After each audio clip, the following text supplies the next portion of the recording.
Olá, bom dia, Rio Grande do Sul, 11 horas e 35 minutos. Hoje é sexta-feira, 10 de janeiro. Vamos aos destaques de hoje. 4 pessoas são presas por envolvimento na morte de um engenheiro no final do ano passado no Litoral Norte. Ele foi assassinado depois de ser vítima de extorsão pelos criminosos. Cai o número de vítimas de crimes como homicídios, latrocínios, que é o roubo com morte, e feminicídios aqui no estado. O balanço da Secretaria de Segurança se refere ao ano passado. Apesar da redução à morte de mulheres por questões de gênero, ainda preocupa. Só este ano já foram 3 casos no Rio Grande do Sul. Sexta-feira é dia de agenda cultural e tem presente para quem está em casa. E ao vivo do Litoral Norte, as atrações da Arena Mais Verão SBT. Lá em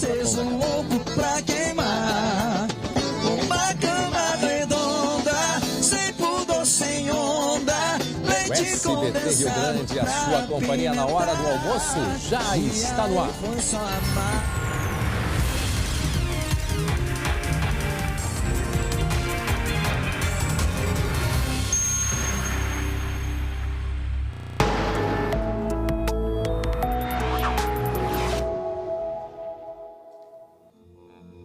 34 graus é a temperatura nesse momento aqui em Porto Alegre. E atenção, alerta para temporais entre a tarde e a noite de hoje aqui no Rio Grande do Sul. Vamos dar uma olhada aqui no mapa, na imagem de satélite, mostrando aqui, ó.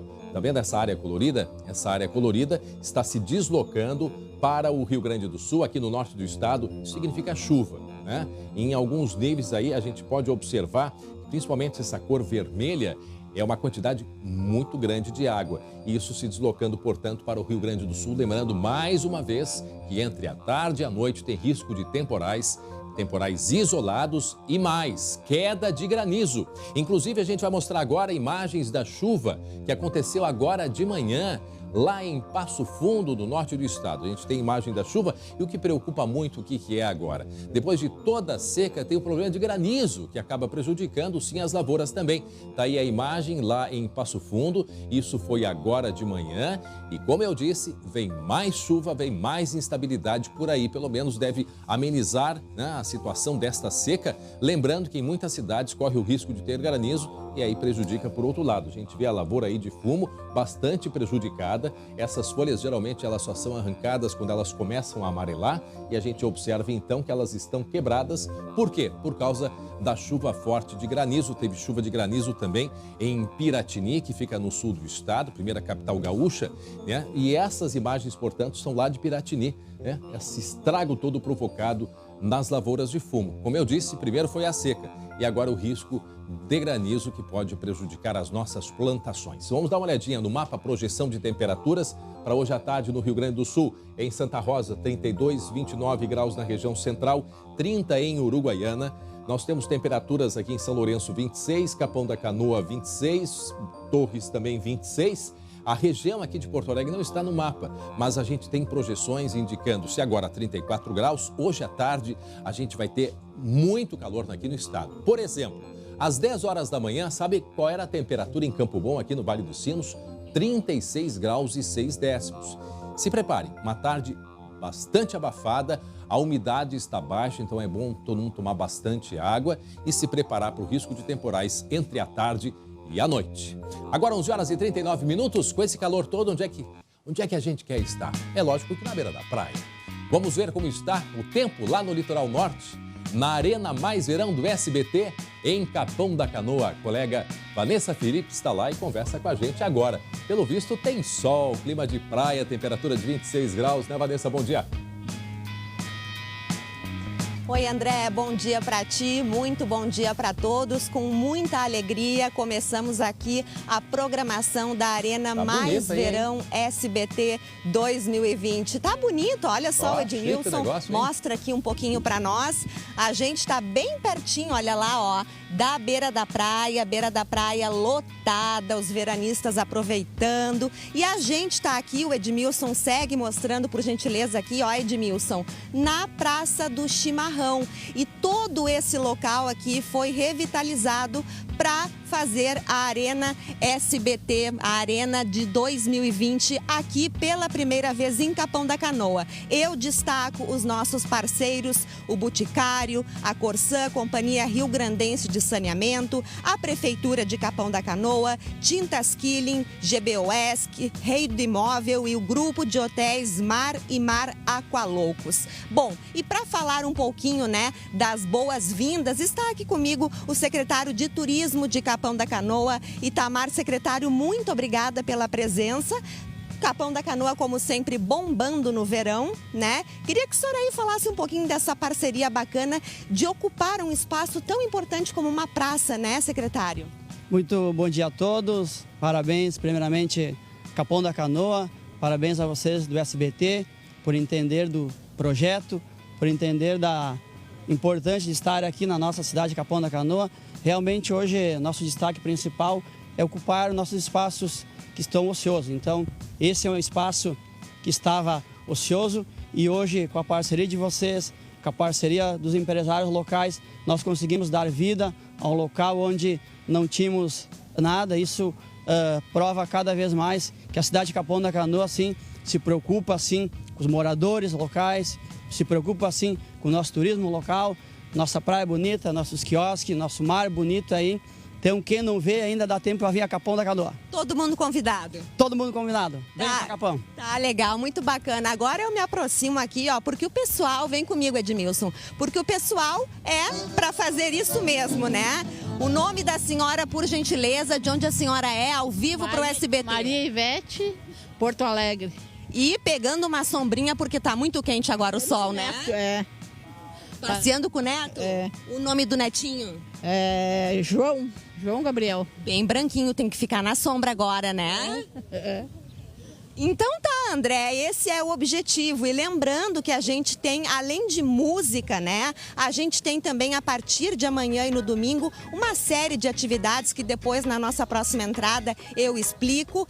E uma coisa muito bacana, chega aqui que a gente empresta cadeira, empresta bola e também tem água geladinha. E se você tiver coragem, água quente pro chimarrão. E agora a gente vai com um pouquinho de música aí, ó.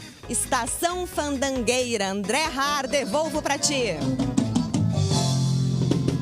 Amigo, eu sei que você não quer ouvir, mas pela parceria eu vou insistir. Larga dela, larga nojo dela.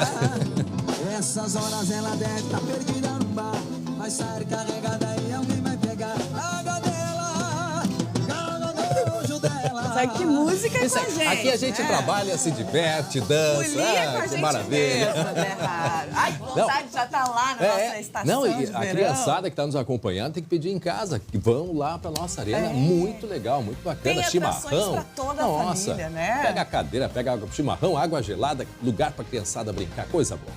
Bom, vamos falar de esporte, não é, Débora de Oliveira? Vamos. Porque o Grêmio tem novo goleiro para começar a temporada. Tem goleiro, André. Vanderlei é o nome dele, tá? Ele vinha sendo reserva no Santos. Tá aí o Vanderlei na tela para vocês em casa relembrarem um pouquinho. O último jogo dele foi em maio do ano passado, pela Copa do Brasil. São Paulo, que era o técnico do Santos até o ano passado, ele fez um revezamento. Ele colocava o Vanderlei na Copa do Brasil e aí ele não jogava o Campeonato Brasileiro. Só que o Santos foi eliminado da Copa do Brasil muito cedo e ele acabou não participando mais das partidas pelo time paulista até o final da temporada. Mas ele se destacou bastante em 2015. Mas, ao mesmo tempo, é um jogador bastante experiente. Tem 35 anos, chega para disputar posição com o Paulo Vitor e com o Júlio César, além dos meninos da base, que eu não consigo entender, não conseguem ter um crescimento imediato, né? O Grêmio fica investindo, assim como o Internacional renovou agora com Danilo Fernandes, tendo jogadores da base que são também referências nas seleções, né? O Felipe Mediolaro, do Grêmio, está na seleção pré-olímpica. Então a gente fica vendo as contratações e tentando entender um pouquinho o porquê das direções investirem, né, em jogadores tão mais experientes. Mas o Grêmio realmente queria um goleiro e o Vanderlei é o que vai chegar para essa posição. Bom, o Renato amanhã vai passar por uma nova intervenção cirúrgica. Ano passado ele fez uma cirurgia e amanhã, sábado, ele vai passar por uma nova cirurgia que chama Deixa eu até vou. Ablação. Obrigada, Matheus Giglio, porque eu, como não sou médica, esses nomes é tudo muito difícil pra minha cabeça, entendeu? Ablação, que é a mesma coisa que ele fez ano passado, só uma correçãozinha ali no coração, tipo um catéter, né? Que passa por ali para que tudo fique em ordem, o coração do Renato pulse lindamente para a 5ª temporada dele no Grêmio. Olha o coração. Mas para isso ele vai ficar 10 dias fora, viu? A cirurgia vai acontecer lá no Rio de Janeiro, é lá que ele vai se recuperar com o médico de confiança dele, com o auxílio dos médicos aqui de Porto Alegre que fizeram a primeira cirurgia nele ano passado. E aí ele vai voltar tinindo, né? Porque a gente sabe que o Renato tem um coração gigante. Bom, tô aqui com elas, ó. Nada ainda? Nada. Não saíram. Já chegou o Kudê, já chegou o Musto, já todo mundo foi apresentado. Daqui a pouco já vão estar apresentando as outras novas camisas e nada não saíram ainda. E o pessoal em casa que pode escolher qual programa, me respondam, qual programa que vocês podem escolher, se querem a branca ou se querem a vermelha. É só o campinho. Viu só? Então tem que se ligar no campinho daqui a pouco. Hoje tem mais uma dica, então, do nosso Chute a Gol, com o nosso personagem misterioso, valendo a camisa colorada que você de casa escolher, se quer a branca ou se quer a vermelha. E toca a buzininha aí. Porque eu falo sempre pra Kia Sun Motors, o pessoal que tá pegando a estrada tem que passar na Kia fazer a revisão, né, André? Porque tem que sair com segurança com a família toda. É verdade, tá bom? passa lá. Até daqui a pouco. Até já. Muito bem, a hora certinha, 34 graus de temperatura, 11 horas e 46 minutos. Vamos direto para a redação, muitas notícias agora. 4 pessoas foram presas hoje por envolvimento no assassinato de um engenheiro que aconteceu no litoral norte gaúcho. Foi no final do ano passado, a gente acompanhou aqui no SBT. A polícia, né, diz que ele foi vítima de extorsão antes de ser morto. O Glauco Paz está na redação e nos traz as informações. Glauco, bom dia. Bom dia, André. Bom dia a todos. Pois é, um caso de grande repercussão, né? Um engenheiro aposentado de 58 anos que foi morto no dia 9 de novembro. O corpo foi encontrado no dia 10, com sinais de que foi amordaçado, ou seja, com requintes de crueldade. O corpo estava carbonizado. E a polícia, então, partiu, a partir daí, a procurar os criminosos responsáveis por esse assassinato. Chegou ao nome de 4 pessoas. Daqui a pouco a gente vai mostrar como foi esse trabalho policial e a operação que aconteceu hoje pela manhã lá em Tramandaí para buscar vestígios, mais provas que realmente levem a elucidar totalmente esta questão, esse assassinato brutal que aconteceu no litoral norte. Eu estava acompanhando aqui, relembrando, a gente mostrou isso, foi no final do ano, Glauco, e a família... Como ele morava sozinho no litoral, a família era normal ficar 2, 3 dias sem se falar e a família começou desesperadamente à procura. Uma vizinha chegou a vê-lo saindo, me parece que foi à tardinha, saindo de casa, estava sozinho, pegou o carro e a partir daí desapareceu. Esse engenheiro, ele é de São Leopoldo e o apelido dele de jovem, até muitos da família não lembravam disso ou não sabiam, era Giva. É um apelido entre os amigos e eu sei porque meus irmãos mais velhos conheciam ele. E era uma pessoa muito querida de todos, uma pessoa que era sempre muito dedicada e ele sentia muito a falta da mãe dele, que eu era pequeno quando eu lembro quando faleceu a mãe do Giva e morre dessa maneira trágica. Só que a família, não é, Glauco, passou por um drama muito grande porque ele foi enterrado como indigente. Um drama muito grande, André, uma revolta muito grande da família porque ele foi enterrado como indigente e logo depois saiu o resultado do exame de DNA que comprovava que o corpo era dele.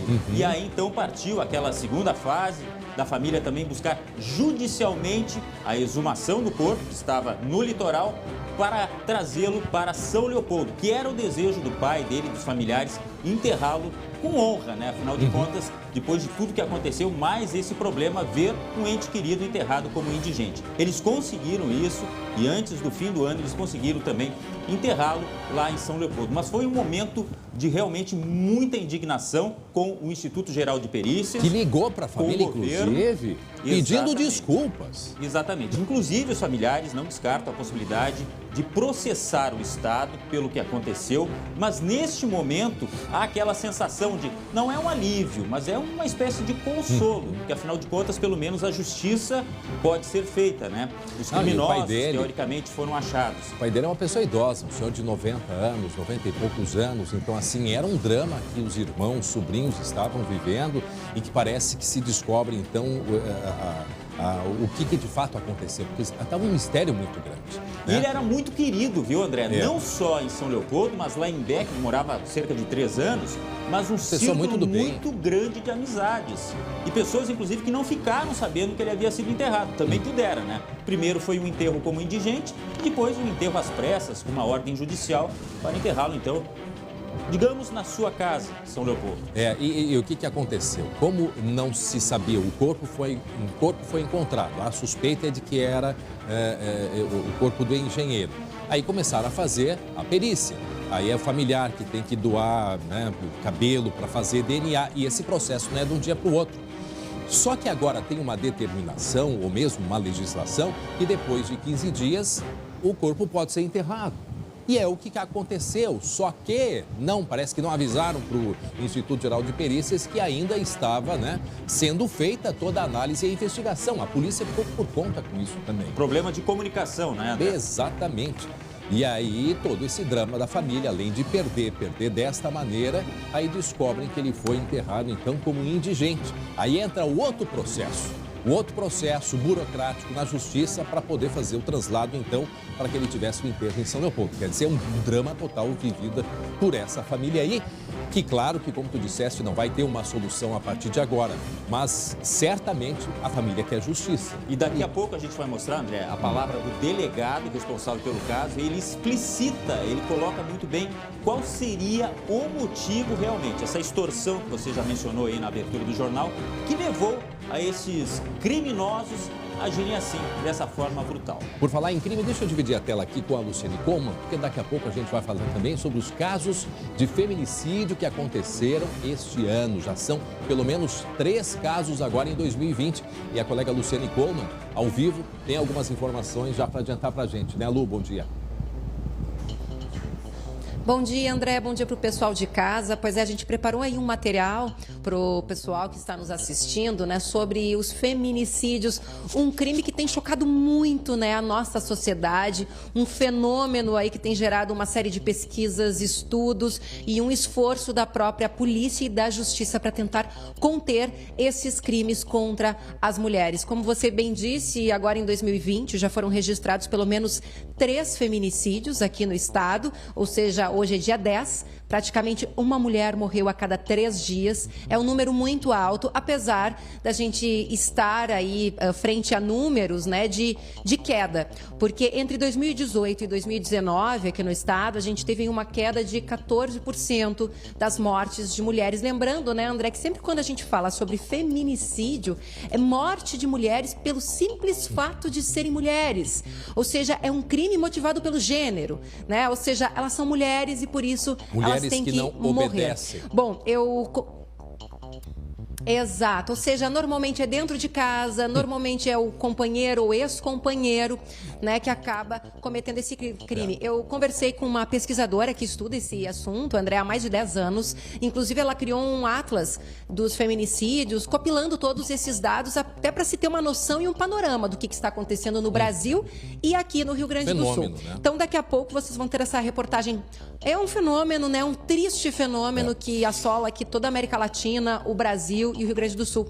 Daqui a pouco eu vou conversar aqui com a delegada titular da Delegacia Especializada de Atendimento à Mulher, onde eu estou nesse momento. E aí vocês vão ter todas essas informações e também tirar dúvidas aqui com a delegada Tatiana Bastos, que estará ao vivo aqui com a gente. E mais que falar, né, Lu? A gente tem percebido cada vez mais que, sim, existe a prisão das pessoas, existe a punição. Alguns países mais brandas, outros mais severos, como a prisão perpétua. Mas, mais que isso, o que a gente pode e deve falar é sobre prevenção. Cada vez mais devemos falar sobre isso. Como prevenir, como não deixar que se chegue a esse ponto. Como a gente vê a imagem aí na tela desse carro, desta jovem aqui de Venâncio Aires, essa já é um outro caso, essa que a gente está vendo. Mas daquele carro, agora foi na segunda-feira, eu acho que foi, terça-feira, estava indo para o trabalho lá no interior de Venâncio Aires e o ex-namorado inconformado foi e deu um tiro nela, né? Então esse é um dos tantos casos que acontecem. Então cada vez mais a gente tem que falar isso, a prevenção. E normalmente ele estão fazia inconformados, né, com o fim de relacionamentos. Exatamente. Pois é.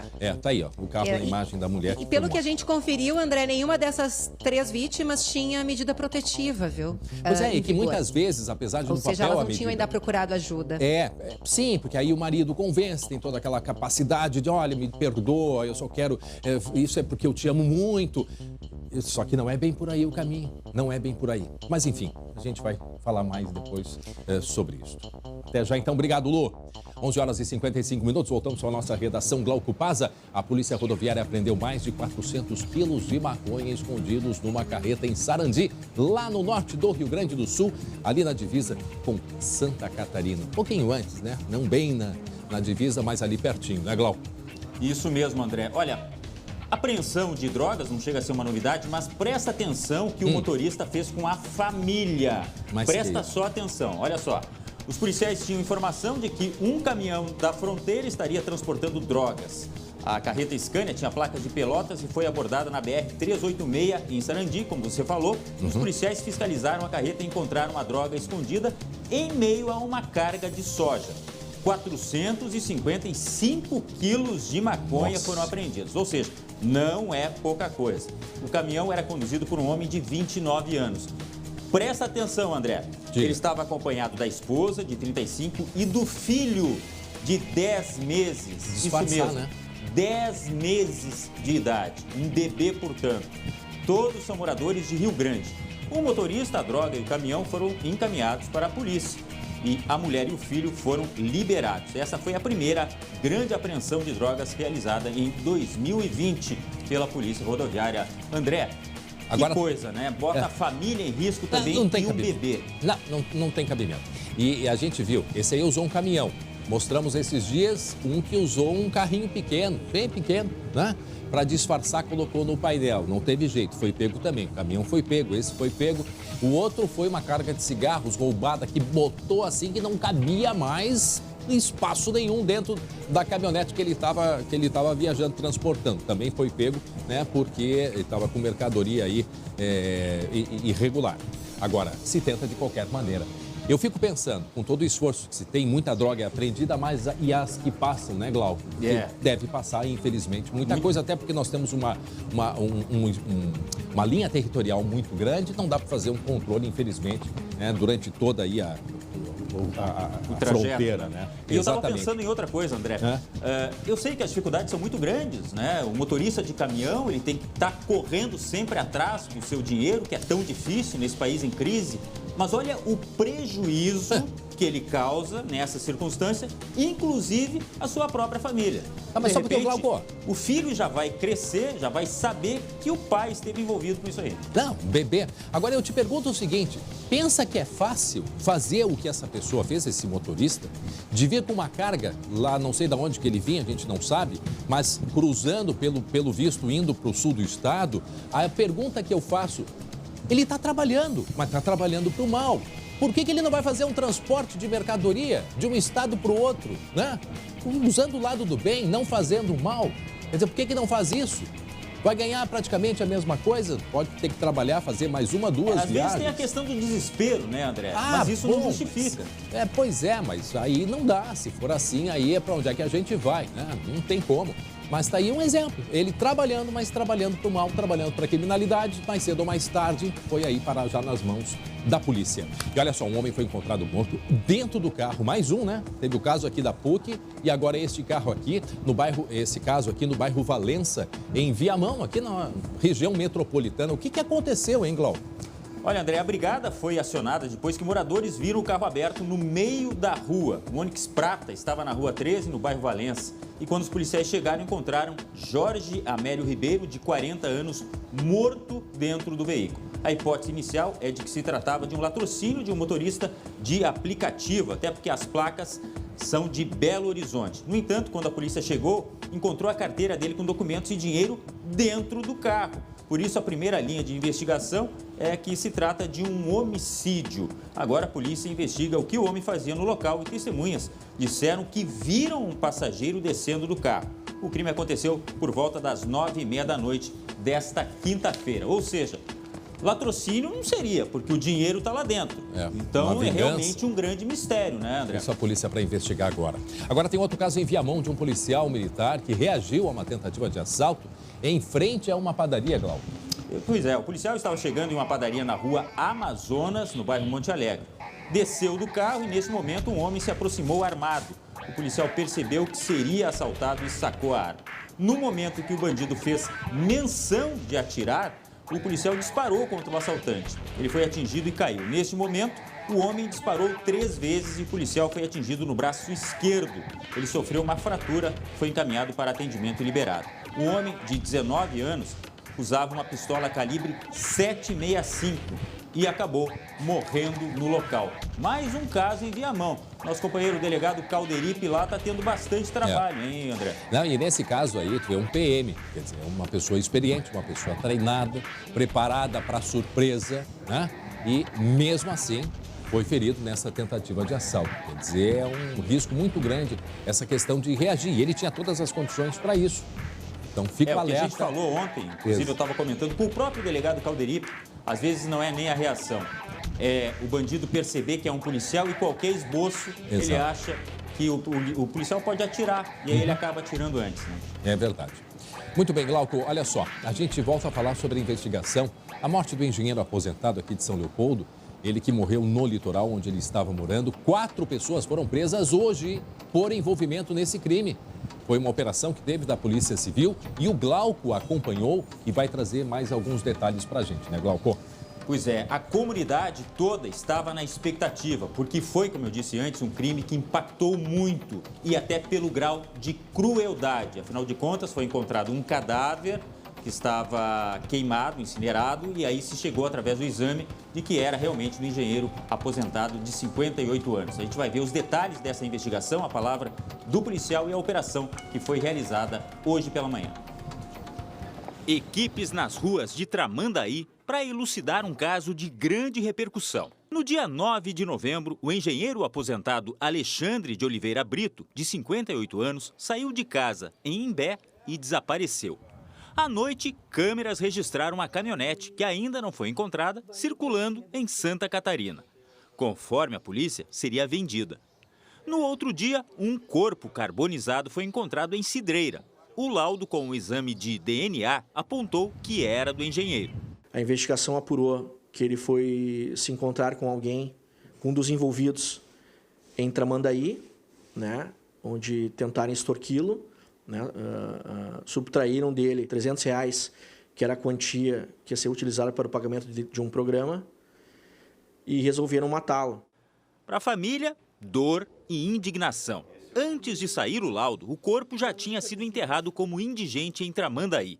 Foi preciso entrar na justiça para pedir a exumação e novo enterro, que aconteceu no dia 22 de dezembro em São Leopoldo. 4 pessoas já tinham sido presas. Os 6 mandados de busca e apreensão eram para conseguir mais provas e objetos da vítima, inclusive o telefone celular. Cartões de memória e o aparelho foram encontrados. A partir da prisão temporária, nós vamos também responsabilizar quem estava com o celular da vítima, né, pelo crime de receptação. Né. Também nós estamos investigando a questão do veículo, há outros envolvidos. Desfecho que serviu de consolo para os familiares. Um alívio em saber que essas pessoas não vão cometer isso com mais ninguém, pelo menos por enquanto estiverem presas e que a justiça mantenha essas pessoas presas, para que isso não se repita com nenhuma outra família, né? Que a dor é muito grande. Glauco, então assim, hoje foram 2 presos, 2 já tinham sido presos durante a investigação, então a polícia ainda estava mantendo em sigilo. E já que hoje, então, ela divulgou, teve esses mandados de busca e apreensão, e a prisão desses outros dois. Então a polícia praticamente está com o caso resolvido, né, Glauco? Isso, agora ela quer fazer questão aí, porque diz que foi um impacto tão grande que quer saber como foi utilizado esse carro, onde está esse carro, se ele já foi clonado, se ele já foi objeto de venda por parte dos criminosos e se essa quadrilha não é maior. Tá, André? Então, faz parte também da investigação esse caso aí e a questão do celular, como falou o delegado. Também desapareceu. Porque isso tem um forte envolvimento com o tráfico de drogas. Então, segue ainda alguma coisa, mas o objetivo principal da investigação foi alcançado com a prisão desses 4 homens. E, possivelmente, Glauco, não era só uma pessoa, mas serviu como isca, talvez, né? E talvez seja esse o modo de operação, né? O modus operandi dessa quadrilha, uma pessoa sendo a isca, porque eles tinham que ter informações privilegiadas do dinheiro que ele tinha, do carro que ele ia estar, do telefone celular, né? Porque isso tudo foi pego e desapareceu. Até agora a polícia não tem, portanto, viram o carro, pelo menos foi registrado a circulação dele em Santa Catarina, mas não se tem a confirmação se era um carro já clonado, que é o que pode ter acontecido, mas de qualquer forma tem que achar, e a polícia deve estar correndo atrás disso, do carro e do telefone celular, principalmente. E no momento, André... Porque deve ter no telefone celular alguma informação importante. Isso, como o delegado pegou agora pela manhã, ele não tinha analisado ainda os dados do telefone, né? O telefone foi do engenheiro, conseguiram recuperar? Foi recuperado. O telefone foi conseguido. E estava junto com eles, então?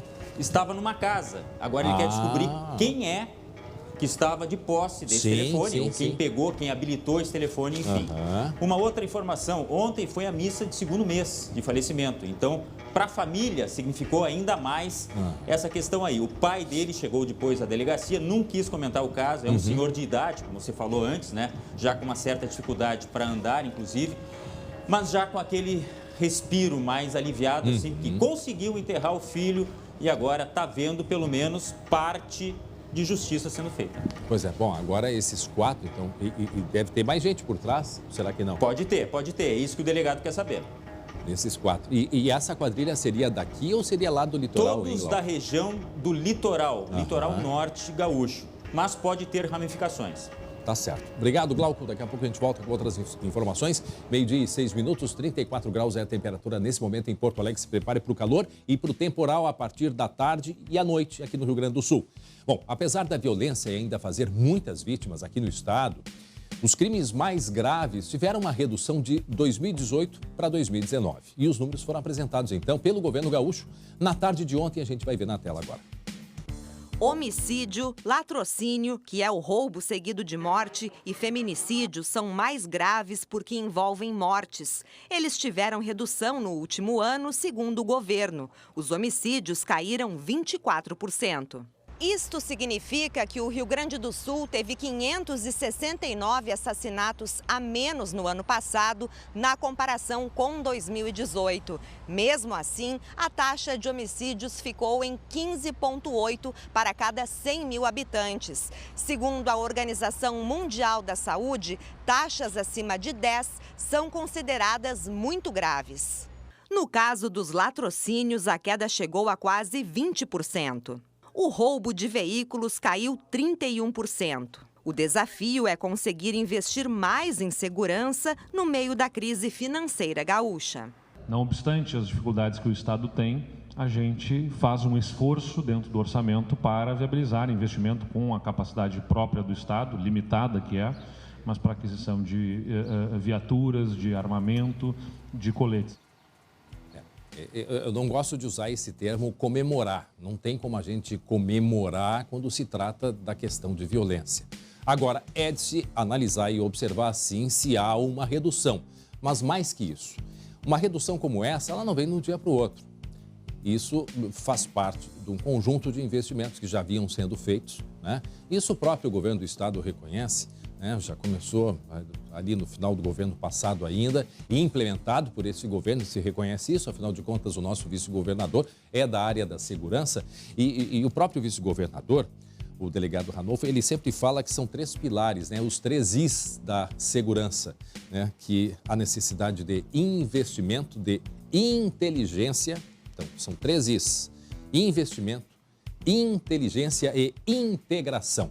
Então são os 3 pilares que o atual governo vem focalizando para conseguir, então, reduzir o número de violência. De fato, o número é muito grande, gente. E a gente sabe que o tráfico de drogas está por trás de grande parte desses crimes. Grande parte desses crimes. Que continue reduzindo, mas com mais pressa, porque a população não aguenta mais essa criminalidade toda. E apesar dessa redução, né, no número de feminicídios, em 2009, né, isso, eu falei em 2009, não, perdão, em 2019. Né, apesar desta redução já detectada, só este ano já foram 3 casos aqui no Rio Grande do Sul, o que é muito preocupante. Os detalhes a gente vai na tela agora. Vera, Simone, Juliane. 3 vidas, 3 famílias arrasadas. 3 histórias apagadas pela crueldade da violência contra a mulher. No dia 3 de janeiro, a vítima foi Vera Cirlei Kersh Paz, de 53 anos. O corpo dela foi encontrado num terreno baldio, na zona sul de Porto Alegre. O suspeito é o companheiro de Vera. Amarrada tudo, né? É triste, né? Eu não consegui, a hora que eu vi, não consegui olhar, né? A minha mulher tirou eu, não deixou eu olhar, né? Este familiar conta que a relação do casal era conturbada, marcada por brigas. Vera chegou a se afastar da família. Ela se afastou, que brigaram lá no Natal, lá fora, né? Daí ele chegou em casa e pediu pra ela, tu escolhe eu ou tua família, né? Só que ela escolheu ele, né? No dia 5 de janeiro, Simone Ferreira, de 36 anos, foi alvo de garfadas, cadeiradas e golpes de uma bomba de chimarrão. Ela morreu no hospital. O ex-namorado foi preso. No dia 7, mais um feminicídio, agora em Venâncio Aires, no Vale do Taquari. A assistente social Juliane Caroline Klamt, de 31 anos, foi morta a tiros. O principal suspeito é o ex-companheiro dela, que morreu enforcado, horas depois do crime. A brutalidade dos casos chamou a atenção desta doutoranda em Sociologia da Universidade Federal do Rio Grande do Sul, que pesquisa o assunto há mais de 10 anos.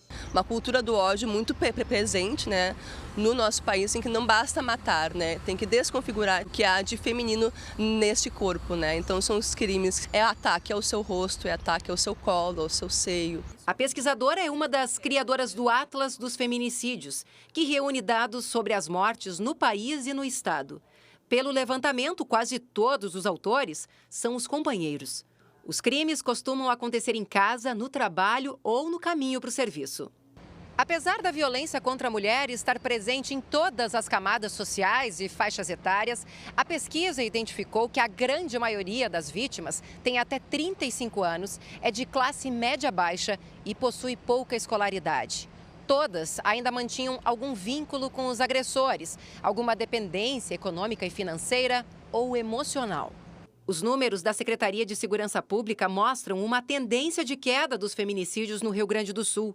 Entre 2018 e 2019, houve uma redução de 14%. Já as tentativas de feminicídios tiveram um leve aumento. Foram 4 casos a mais no ano passado. Mas a pesquisadora alerta que não é hora de baixar a guarda. É muito importante a gente compreender esse fenômeno para além dos números, né? De poder compreender de que maneira se dão esses crimes, de que maneira esses crimes são tratados e de que maneira a gente possa preveni-los. Ela disse tudo. E eu acho que está mais na hora, né, da gente, e a gente fazer o nosso papel também, falar sim da punição, mas principalmente da prevenção. Isso é essencial. Por isso nós vamos agora conversar com a colega Luciane Coleman e também com a delegada da mulher, Tatiana Bastos, né, para saber mais sobre a questão da investigação desses 3 casos aí de feminicídio. E como eu disse, né, Lu, a gente precisa também sempre falar um pouco da tal prevenção. A delegada também, eu acho que concorda com isso, porque nós precisamos, né, espalhar isso. Como prevenir para não chegar a uma atitude como essa, Lu? Pois é, né, André? Essa questão da prevenção a gente até já trouxe aqui no SBT Rio Grande, alguns projetos, como o do próprio judiciário, dos grupos reflexivos, que mostram, inclusive, que os homens agressores que participam desses grupos, né, pouquíssimos acabam reincidindo nessa violência. A delegada Tatiana Bastos, que também é diretora da Divisão de Proteção e Atendimento à Mulher, ela já me contou aqui que há vários projetos, né? Ou seja, isso não é o único e é uma preocupação trabalhar também na prevenção desses crimes, né, delegada? Bom dia ou boa tarde já? Boa tarde a todos, boa tarde, André. Boa tarde. Exatamente, não só a Polícia Civil, mas a Segurança Pública e todo o sistema de justiça já há muito tempo trabalha de maneira integrada, de maneira conjunta e articulada principalmente, não só no eixo da repressão qualificada, mas principalmente no eixo da prevenção.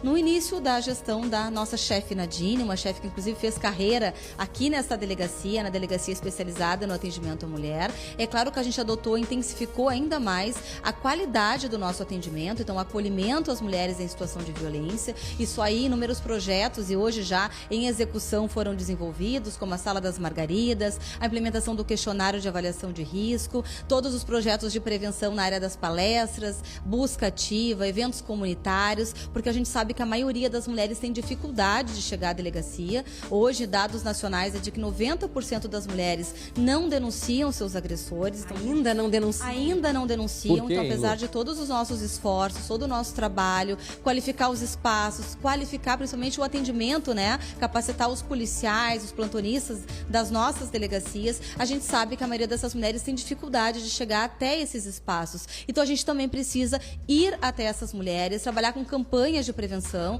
Agora lançamos nos 16 dias de ativismo, a Polícia Civil do Estado do Rio Grande do Sul lançou uma grande campanha. Em todos os ônibus, inclusive, estão circulando esses bus doors que justamente conclamam não só a vítima, porque a gente sabe dessa dificuldade das mulheres que estão presas a esse ciclo de violência de procurar ajuda, mas toda a comunidade, seus amigos, familiares, a também auxiliarem nesse processo de denúncia e de tomada de decisão. A gente tem inclusive um número, né, André, que tem o famoso Disque Denúncia, que é o 180, mas o da campanha atual da polícia é um WhatsApp em que as pessoas podem fazer essa denúncia. O número vai ficar aí na tela, mas é o 984-440606.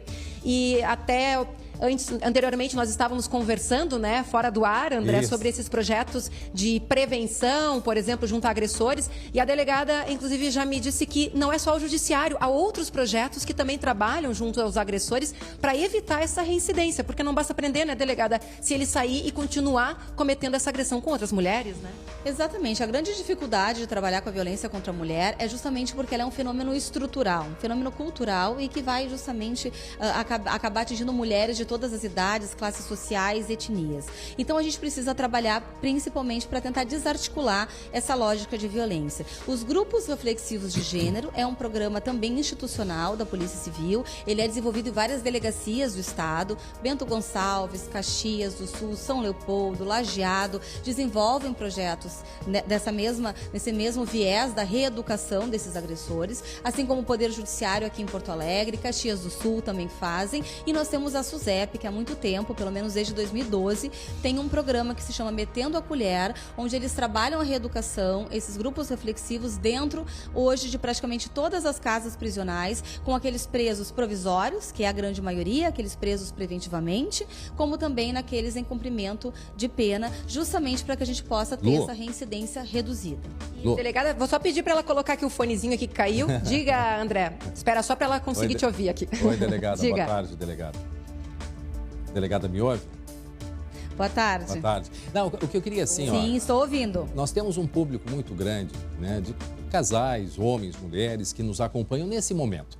Um casal que hoje, ele enfrenta problemas de relacionamento. Tá? Sabe que se continuar nessa situação, pode acontecer uma tragédia. A pergunta que eu faço para a gente ajudar essas pessoas, o que elas devem fazer? A quem elas devem recorrer se elas estão enfrentando um problema no relacionamento entre os dois? Aonde buscar ajuda, doutora?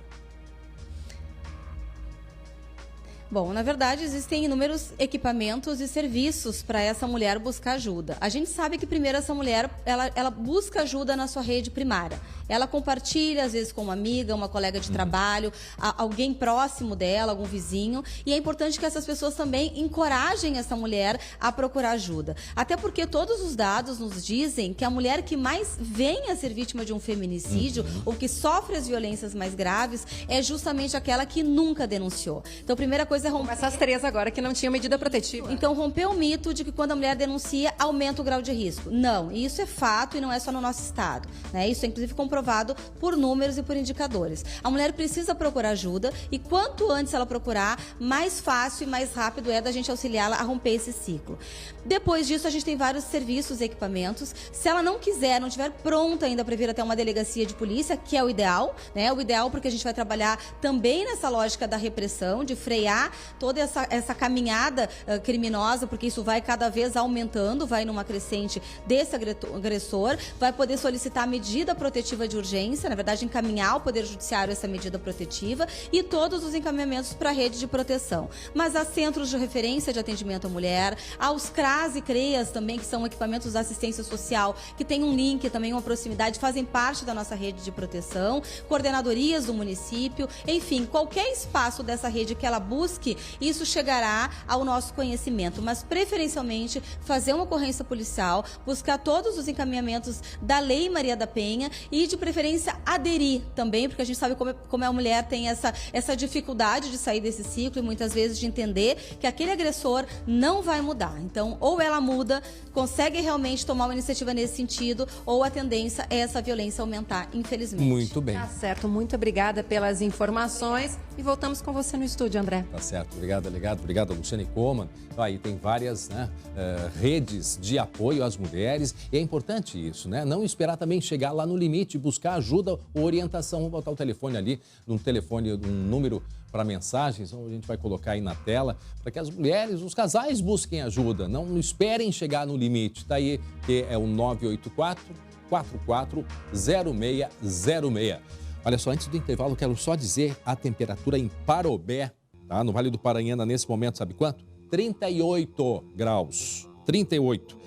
37 graus em Três Coroas. Se prepare, que vem calor e temporal entre a tarde e a noite. 12h20. E a gente vai mostrar ainda hoje presente aqui na nossa agenda cultural. Então não saia daí. Eu vou ali pegar um cafezinho que a Débora de Oliveira me prometeu e eu já volto. Antes, fica com esse meu recado. Para acabar com as dores, sensação de peso e cansaço nas pernas provocadas pelas varizes, você precisa de Varicel. Veja esse recado. Você sente dores e cansaço nas pernas? Tem um jeito de aliviar tudo isso. Varicel. Com uma cápsula de Varicel por dia, você alivia as dores e o cansaço nas pernas provocados pelas varizes. Em Varicel, você pode confiar. Varicel. Pernas novas todo dia. Viu só? Com apenas uma cápsula de Varicel por dia, você alivia as dores e o cansaço nas pernas que tanto incomodam. Varicel aumenta a resistência vascular e melhora a circulação do sangue. E para ter resultados ainda melhores no alívio dos sintomas das varizes, use também Varicel Creme. Com Varicel Fito e Varicel Creme, suas pernas vão ficar aliviadas e muito mais leves todos os dias. Milhões de pessoas já se beneficiaram com o uso de Varicel. Varicel está à venda em todas as farmácias do Brasil. Agora, preste atenção. Ao chegar à farmácia, se lhe oferecerem outro produto, não aceite. Exija Varicel. Varicel, pernas novas todo dia.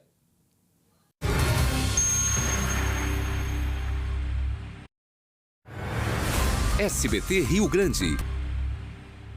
Muito bem, já estamos de volta, meio-dia 26 minutos. Apesar do repasse do Ministério da Saúde de 41 mil doses da vacina pentavalente aqui para o Rio Grande do Sul, ela ainda está em falta em várias cidades. Aqui na capital, alguns postos já estão vacinados. Na Serra e na região central, no entanto, novos lotes devem chegar apenas na semana que vem. Os pais da Manuela, de 2 meses, não encontraram a vacina nos postos de saúde de Santa Maria, nem em clínicas privadas da cidade. Procuraram até em municípios próximos, mas os estoques também estavam zerados. Fica batendo uma angústia, né? Porque a gente se preocupa com a saúde deles, em cumprir com o calendário de vacinação. Na região central do estado, os problemas no abastecimento acontecem desde agosto do ano passado. Em todo o segundo semestre de 2019, 1.600 doses chegaram a Santa Maria, sendo que a demanda é de 1.000 doses por mês. Na próxima terça-feira, 2.000 doses devem ser distribuídas para 32 municípios da região. Na Serra, o problema se repete, assim como em todo o estado. Em Caxias do Sul, 2.400 crianças estão na lista de espera pela pentavalente. Ao longo da próxima semana, 1.600 doses devem chegar ao município, o que reduz, mas não resolve o problema.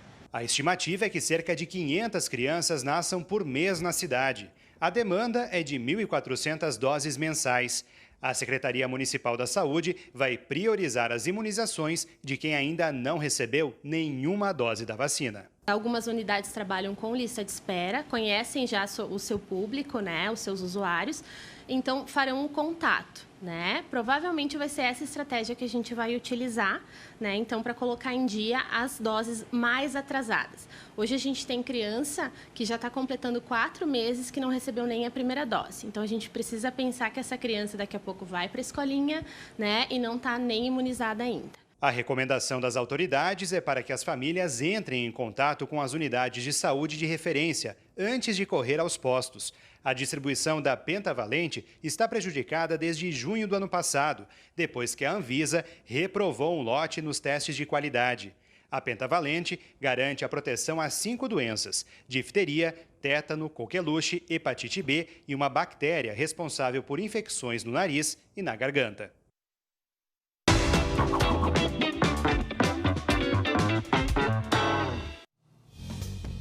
Hoje é dia de agenda cultural e o Porto Verão Alegre, com espetáculos que movimentam a cidade, tem um clássico até domingo, dia 12. Bailei na Curva é a história de um grupo de jovens que cresce na nossa capital em plenos anos 60, assustados com a ditadura militar. A peça fica em cartaz no Teatro da Amric, sempre às 9 da noite. Peça que começou, a primeira exibição foi em 1983, é um sucesso. Um sucesso. Quem não acompanhou, vale a pena conferir. E tem festival para criançada também. A peça Expedição Monstro vai estar em cartaz esse sábado às 5 da tarde no Teatro do Sesc, no centro de Porto Alegre. E mostra a aventura de 4 crianças que precisam enfrentar monstros e medos. E nos cinemas estreia o filme Adoráveis Mulheres, baseado no livro Mulherzinhas, que é uma história clássica nos Estados Unidos sobre a vida de 4 irmãs durante a Guerra Civil Americana. Foi uma inspiração e se aproxima muito do nosso livro A Casa das 7 Mulheres, da Letícia Wierchowski. Quer ganhar um par de ingressos? O primeiro que ligar para 3230-5244 leva 2 entradas para qualquer sala do GNC Cinemas.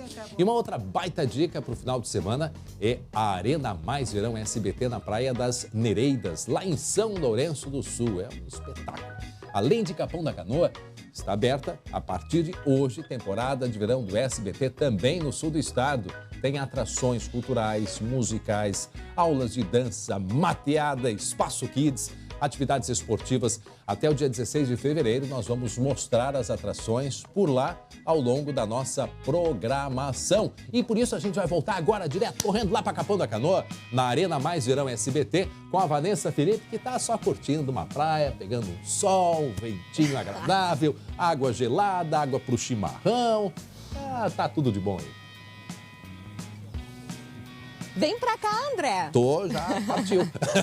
Não é o que dizem? Partiu, tô indo.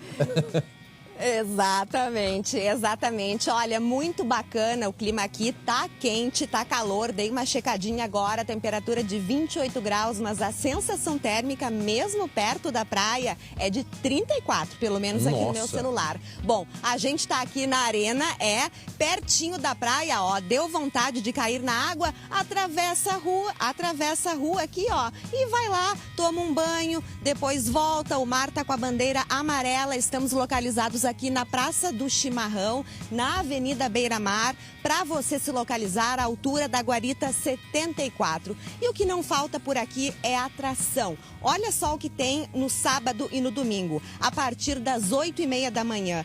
Caminhada, recreação, aula de ritmos, essa é para ti, André. Aula de aeróbica e a partir das 6h30, show também, muita música. E como você falou, a gente aqui está fornecendo, distribuindo, emprestando para o pessoal cadeiras, bolas e tem aguinha gelada e água quente para o chimarrão. E já que eu falei em música, vem comigo, Edmilson, porque a gente vai conversar agora com o Cassiano, ele que é vocalista da banda, que já tocou antes para nós, a banda Estação Fandangueira. E eu descobri que eles são pertinho daqui. André, a gente fala sempre, né, do abacaxi de Terra de Areia. Isso. Pois eles são lá de Terra de Areia. Olha aí. Cassiano, prazer. Obrigada pela presença. Me conta um pouquinho aí. Bacana participar aqui conosco?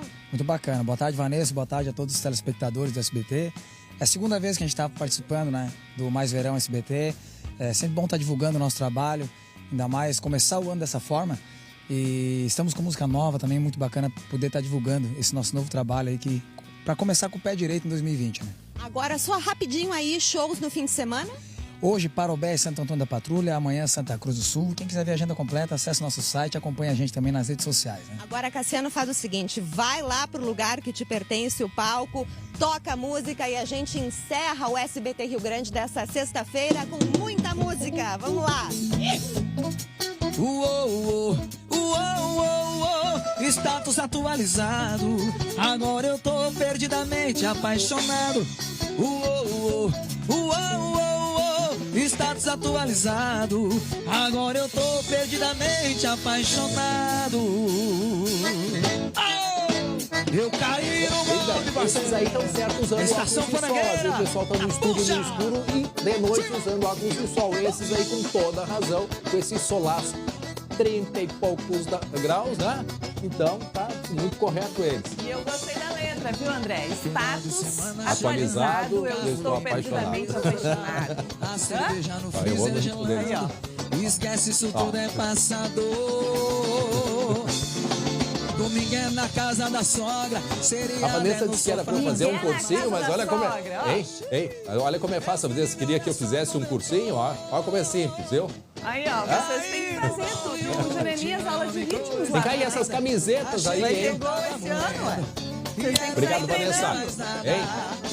E essas camisetas do Internacional vão sair ou não vão sair? Tem a vermelha e tem a branca, Débora de Oliveira. Eu tô na torcida que sai, André. Para de Boa dançar praia e vamos pra trabalhar. ti. Já que tu vai pra praia agora pegar a estrada que eu tô sabendo. Bom descanso, tá bom? Vamos trabalhar agora, para de dançar, Débora. Tchau.